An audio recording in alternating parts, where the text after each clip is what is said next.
ইন্দোনেশিয়ার সবচেয়ে বিতর্কিত সত্য ঘটনা। ব্ল্যাক ম্যাজিক করে পৃথিবীতে ডেকে আনা হয়েছিল শক্তিশালী আনজার গোষ্ঠীর জিনকে, যে কিনা 5 রাতের মধ্যেই সেই ব্যক্তির রক্তের সম্পর্কের সবাইকে শেষ করে ফেলবে। কিন্তু ম্যাজিক করে জিন ডেকে আনার ফলে কি হলো সেই পরিবারে? মৃত্যু কতটা ভয়ঙ্কর হতে পারে আমরা কি কল্পনাও করতে পারি? আর আজকে আমরা দেখব সেই ভয়ঙ্কর সত্য হারহিম করা গল্প, সিদ জিন। ইকসান, যে কিনা ব্ল্যাক ম্যাজিক সহ জিন চালনা আধ্যাত্মিক বিষয় নিয়ে কাজ করে, শহর ছেড়ে ইলমা ও উলান দুই বোন সুদূর গ্রামে ইকসানের কাছে দেখা করতে এসেছে। তাদের আসার কারণ, ওদের খালাতো ভাই গালানকে ইলমা পাগলের মতো ভালোবাসে, কিন্তু সম্পর্কে খালাতো ভাই হওয়ার কারণে তাদের সম্পর্ক বিয়েতে পরিণত পায় কিনা এই বিষয়ে তাদের বেশ সন্দেহ রয়েছে। সেই বিষয়ে জানতে এসেছে। ইলমা ইকসানকে কিছু টাকা দেয়, তারপর বোন উলানকে জিনের সাথে কথা বলার মাধ্যম বানিয়ে জানতে পারে গালান স্বামী হিসেবে তার জন্য উপযুক্ত নয়, কারণ ভবিষ্যতে গালানি হবে ইলমার মৃত্যুর কারণ। ঘটনা এরপর এখন থেকে 12 বছর পর চলে যায়। গালান এখন বিবাহিত, স্ত্রী নিশা এবং মেয়ে সোফিয়ার সাথে সুখী পরিবার। কিন্তু প্রিম্যাচিউর বেবি হওয়ার কারণে সোফিয়ার অপটিক নার্ভ নষ্ট হওয়ায় জন্ম থেকেই সোফিয়া অন্ধ। সোফিয়ার জন্মদিন উপলক্ষে আজ তাদের বাড়িতে ইলমা, উলান আর তাদের মা ফারা দেখা করতে এসেছে। গালানের মা রিফার অবস্থা খুব একটা ভালো নয়, তিনি শয্যাশায়ী। কোনো চিকিৎসাই তাকে সুস্থ করে তুলতে পারছে না। তাদের কথাবার্তা চলছিল, তার মাঝেই ইলমা গালানের সাথে দেখা করে। ওদের মধ্যে আসলে 3 বছর সম্পর্ক ছিল, কিন্তু গালান মারিফার মতামত অনুযায়ী বিয়ে করার পর আর ইলমার সাথে সম্পর্ক আগাতে চায়নি। কিন্তু গালান তার পুরনো স্মৃতি ভুলে গেলেও ইলমা তা পারেনি। সে এখনো গালানকে পাগলের মতো ভালোবাসে। শুধু তাই না, ইলমা গালানের বাচ্চার মা হতে চলেছে। গালান যত চায় সম্পর্ক আলাদা রাখতে, ইলমা ততই বেশি আঁকড়ে ধরে রাখে, যার কারণে নিয়মিত ফোন কল, অনুমতি ছাড়া গালানের কাজের জায়গায় চলে আসা, এসবই হয়ে থাকে। তেমনি একদিন রাতে ইলমা গালানের গোডাউনে দেখা করতে আসে এবং তাদের সম্পর্ক আর বাচ্চা নিয়ে ঝগড়া হয়। রাগের মাথায় গালান ইলমাকে ধাক্কা দিলে তার বাচ্চা নষ্ট হয়ে যায়, আর এতে গালানের সাথে ইলমার শেষ বাঁধনটুকু নষ্ট হয়ে গেলে ইলমা মানসিক ট্রমার মধ্যে চলে যায়, আর নিজের বোধ শক্তি হারিয়ে সব আক্রোশ চলে যায় নিশার উপর, অর্থাৎ গালানের স্ত্রীর উপর। তাই একদিন ইলমা কাউকে কিছু না বলে বেরিয়ে পড়ে ইকসানের আস্তানায়। সেখানে যায় সে কালো ম্যাজিক করতে, নিশার উপর প্রতিশোধ নিতে। তাকে সমস্ত জমা পুঁজির সাথে উলানের কিছু গয়না দিয়ে গালানের জীবন থেকে নিশাকে সরিয়ে ফেলতে বলে।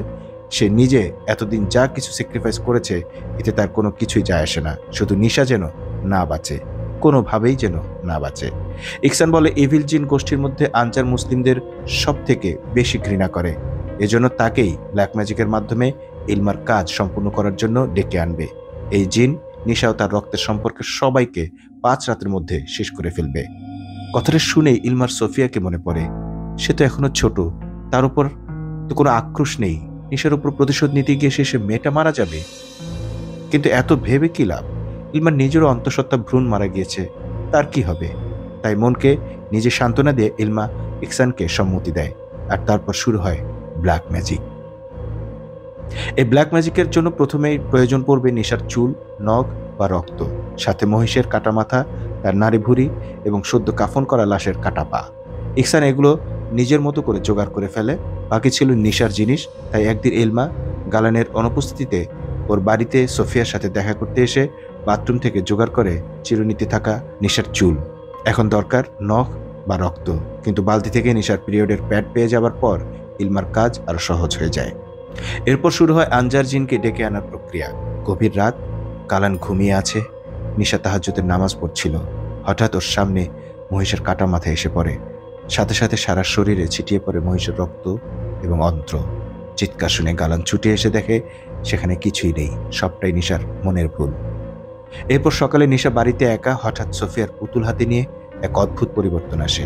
কাঁচি দিয়ে একে একে পুতুল ও নিজের চুল কেটে খেতে শুরু করে। সন্ধ্যায় গালান বাড়িতে ফিরলে নিশা তার সাথে ঘটতে থাকা অদ্ভুত ঘটনার কথা জানায়, কিন্তু গালান প্রচণ্ড ক্লান্ত থাকার কারণে এসব কথা একদমই কান দেয় না। এদিকে উলান নিজের গয়না খুঁজে না পেলে ইলমাকে জিজ্ঞেস করে জানতে পারে সে পুনরায় ইকসানের ওখানে গিয়েছিল। উলান তাকে অনেক বোঝানোর চেষ্টা করে, কিন্তু ইলমা প্রতিশোধের আগুনে জ্বলতে থাকে। তবে ওই রাতে ইলমার সাথে অলৌকিক ঘটনা ঘটে, যেখানে ওর পাশে উলানকে ভয়ানক রূপে দেখতে পায়, কিন্তু আদতেই সেখানে কেউ ছিল না। তবে ওইদিকে নিশার অবস্থা খুব একটা ভালো নয়। নামাজে বসলেই বিচলিত হয়, রক্তবমির সাথে বের হয়ে আসে চুল। সকালে রিফার মুখ ধুয়ে দেওয়ার সময় আচমকা তাকে শ্বাসরোধ করে মারার চেষ্টা করে, কিন্তু পরক্ষণে নিজের সেন্স ফিরে আসলে ভুল বুঝতে পারে। তারপর ক্ষমা চায়। সে নিজের অজান্তে এসব কি করে ফেলছে আল্লাহ মাবুদ জানে। অবশেষে নিশা রিফার জন্য গরম পানি আনতে গেলে রহস্যজনকভাবে শয্যাশায়ী রিফা নিজেই রান্নাঘরে এসে ফুটন্ত স্যুপ নিজের পায়ে ঢেলে মারা যায়। চোখের সামনে মৃত্যু দেখা ছাড়া নিশার সেখানে কিছুই করার ছিল না, কোনো উপায় ছিল না। বাড়িতে পাড়ার এবং মসজিদের সবাই ভিড় জমিয়েছে। প্রতিবেশীরা রিফার মৃত্যু ঘিরে শুরু করেছে গল্পপাতা। কেউ বলছে দিনের পর দিন অসুস্থ হয়ে বিছানায় পড়ে থাকার কারণে হয়তো নিশা তাকে মেরে ফেলেছে। আবার কারোর মতে রিফার উপর কেউ ব্ল্যাক ম্যাজিক করেছে। তবে এরপর ঘটে আরেক ঘটনা। জানাজার ঠিক আগে নিশার উপর আবার জিনের আক্রমণ শুরু হয়। তাকে দেখে কারো বুঝতে বাকি থাকে না যে সে জিনের কবলে রয়েছে। হুজুর কোনো রকমে শান্ত করলেও বুঝতে পারে যে আরো খারাপ সময় আসতে চলেছে, তাই গালানকে সতর্ক থাকতে বলে। রাতে রিফার দাফনের কাজ শেষ করে গালান বিশ্রাম নিচ্ছিল। অদ্ভুত আওয়াজ শুনে গালানের ঘুম ভেঙে যায়। বেসমেন্টে এসে দেখে নিশাকে ঘিরে বসে রয়েছে একাধিক জিন। এই ভয়াবহ দৃশ্য দেখে গালান নিজে জ্ঞান হারিয়ে ফেললে পরবর্তীতে দেখে নিশার জায়গায় এখন সে কাফন পরে শুয়ে আছে এবং তাকে ঘিরে সবগুলো জিন। তখনই সোফিয়ার ডাকে গালানের দুঃস্বপ্ন ভেঙে যায়। তবে এই ঘটনার পর গালানের নিশার কথা বিশ্বাস হয় যে এই বাড়িতে সত্যি কিছু রয়েছে। ফলে হুজুরের থেকে পরামর্শ নিলে তিনি গালানকে তাবিজ পরা পানি দিয়ে নামাজের ঠিক আগে নিশার কপালে লাগাতে বলে। এদিকে নিশাকে রিফার আত্মা ভয়ঙ্করভাবে ভয় দেখাতে শুরু করলে গালান কোনো মতে নিশাকে সামলে কপালে তাবিজ পরা পানি দিতেই নিশা ভয়ানক চিৎকার করে নিজের উপর নিয়ন্ত্রণ হারিয়ে ফেলে। কিন্তু ঘটনা শুধুমাত্র গালানের বাড়ি পর্যন্ত সীমাবদ্ধ নেই। ফারা অদ্ভুতভাবে এই জিনের কবলে চলে আসে। একদিন বাড়িতে একা থাকলে আচমকায় নিজের উপর নিয়ন্ত্রণ হারিয়ে ফেলে। ভাঙা কাচের টুকরো খেয়ে ফেললে তার মর্মান্তিক মৃত্যু হয়। দুই মেয়ে বাড়ি ফিরে মায়ের এই ভয়ঙ্কর মৃত্যু দেখে ইলমার বুঝতে বাকি থাকে না যে মায়ের ও রিফার মৃত্যুর জন্য সে নিজে দায়ী। তাই সে তার বোনকে গালানো, তার বাচ্চা নষ্ট হওয়া থেকে শুরু করে রাগের বসে ইহসানের কাছে গিয়ে ব্ল্যাক ম্যাজিক করার বিষয়ে সবকিছু খুলে বলে।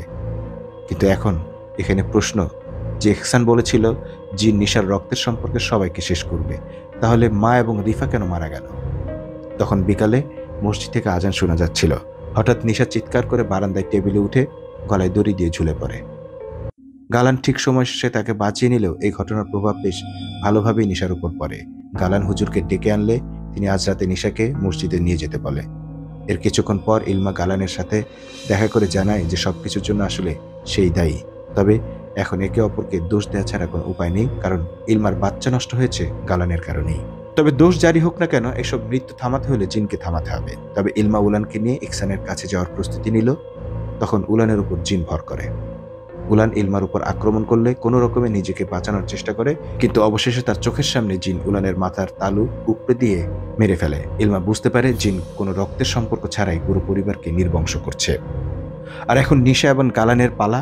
ওদিকে মসজিদে নিশাকে সবাই সুস্থ করার প্রস্তুতি নিতে শুরু করলে ইলমা ইহসানের আস্তানায় পৌঁছে যায়। ইলমা তাকে বলে জিনকে থামাতে, কিন্তু আনসার গোষ্ঠীর জিনকে একবার যে কাজের জন্য ডেকে আনা হয় সেটা যতক্ষণ না শেষ হয় তাকে ফেরানো যায় না। তবে এক্ষেত্রে ইহসান বলেছিল জিন নিশার রক্তে সবাইকে মারবে, কিন্তু ফারা, উলান, রিফা এরা কেন মারা গেল? এদিকে হুজুর জিন তাড়ানোর প্রক্রিয়া শুরু করলে নিশা একদম নিয়ন্ত্রণের বাইরে চলে যায়। জিন প্রতি মুহূর্তে নিজের ক্ষমতা প্রয়োগের মাধ্যমে নিশাকে কষ্ট দিতে শুরু করলে নিশার সাথে ইলমার উপরও জিন ভর করে, যার ফলস্বরূপ ইলমার শরীরে প্রত্যেকটি হাড় ভেঙে তার ভয়ঙ্কর করুণ মৃত্যু হয়। নিশার ভিতরে থাকা জিন এতক্ষণে সম্পূর্ণ ক্ষমতা এসে গালানকে গলা টিপে মারার চেষ্টা করলে হুজুর নিশার মাথায় মেরে অজ্ঞান করে দেয়।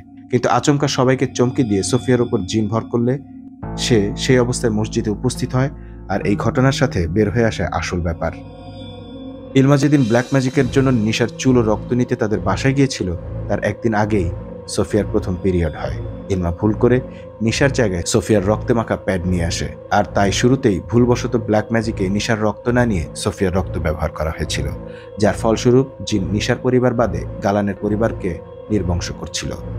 তখনই সোফিয়া গালানকে গলা টিপে শূন্যে তুলে ধরলে হুজুর জিনকে পরাস্ত করে সোফিয়াকে বাঁচিয়ে নিলেও শেষ পর্যন্ত গালান মারা যায়। আর এইভাবে শেষ হয় এক বীভৎস ভয়াবহ রাত। বন্ধুরা, কেমন থ্রিলিং একটা ভয়ানক গল্প ছিল, তাই না? কিন্তু এটি শুধু গল্প না, এটি যে একটি সত্য ঘটনা তার জন্য মুভিটির শেষে আমাদের বেশ কয়েকটি আর্টিকেল দেখানো হয়।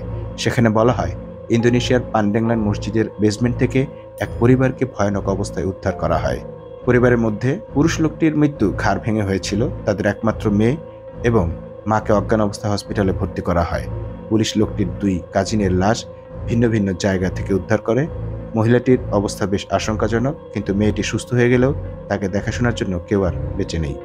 মুভিটি কেমন লাগলো কমেন্ট করে অবশ্যই জানাবেন, আর অবশ্যই নতুন এই চ্যানেলটি সাবস্ক্রাইব করবেন যাতে এরকম থ্রিলিং মজার গল্পগুলো আরও বেশি বেশি আপনারা জানতে পারেন।